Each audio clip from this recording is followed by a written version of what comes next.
ప్రతి చెప్తున్నా government industry లాగా సినిమా ఇండస్ట్రీ కూడా ఒక ఇండస్ట్రీ, 20 ఇండస్ట్రీ లాగా సినిమా ఇండస్ట్రీ కూడా ఒక ఇండస్ట్రీ, 24 క్రాఫ్ట్స్, ఎంతోమంది పని చేస్తుంటారు, ఎంతోమంది దీని మీద డిపెండ్ అయి ఉంటారు. నాకు సినిమా తప్ప వేరే పని రాదు. నాకు సినిమానే దైవంగా భావించి నేను ఎప్పుడు ఈ 22 ఇయర్స్ నుంచి కష్టపడుతున్నాను.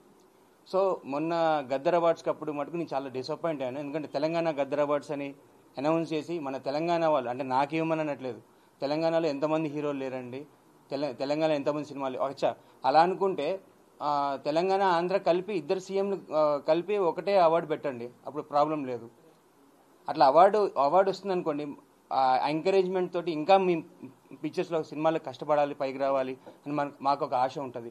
తర్వాత సినిమా కష్టపడి తీస్తాం, చిన్న సినిమా పెద్ద సినిమా ఓకే అయి ఉండొచ్చు, కానీ సినిమా కరెక్ట్గా నాకు మొన్న రీసెంట్గా మాయా అని సినిమా రిలీజ్ అయింది, నేను హీరోగా చేశాను. దాంట్లో ఈశ్వర్ గారు ఒక క్యారెక్టర్ చేశారు, చాలా మంచిగా సినిమా కరెక్ట్గా నాకు పేరు వస్తున్న టైం థియేటర్లో ఒక థియేటర్ లేదు, నాకు సినిమా లేదు, ఎవరికి చెప్పుకోవాలి నేను.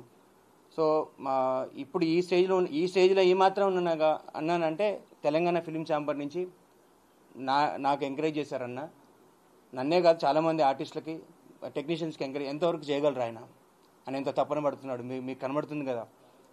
దయచేసి సినిమా ఇండస్ట్రీని బతికించండి. సినిమా ఇండస్ట్రీ కూడా ఒక ఇండస్ట్రీ, మనుషులు చాలామంది ఆర్టిస్టులు దీని మీద చాలా డిపెండ్ ఉన్న ఆర్టిస్టే కదా, 24 క్రాఫ్ట్స్, ఈవెన్ ప్రింట్ మీడియా మీరే దీన్ని ముందుకు తీసుకెళ్ళాలి.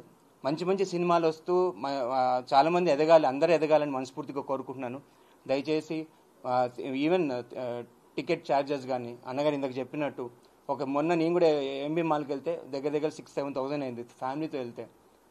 ఎందుకంటే ఇక మేము ఇంతకుముందు సినిమాలు వారానికి 2-3 చూసేవాళ్ళం, ఇప్పుడు నెలకోటి చూడాలంటే భయపడుతున్నాం, పాకెట్స్ ఎత్తుకోవాల్సి వస్తుంది. సో దయచేసి అన్నగారు చెప్పినట్టు గవర్నమెంట్ స్పందించి అందరికి ఎంకరేజ్ చేయాలని మనస్ఫూర్తిగా కోరుకుంటున్నాను. నమస్కారం.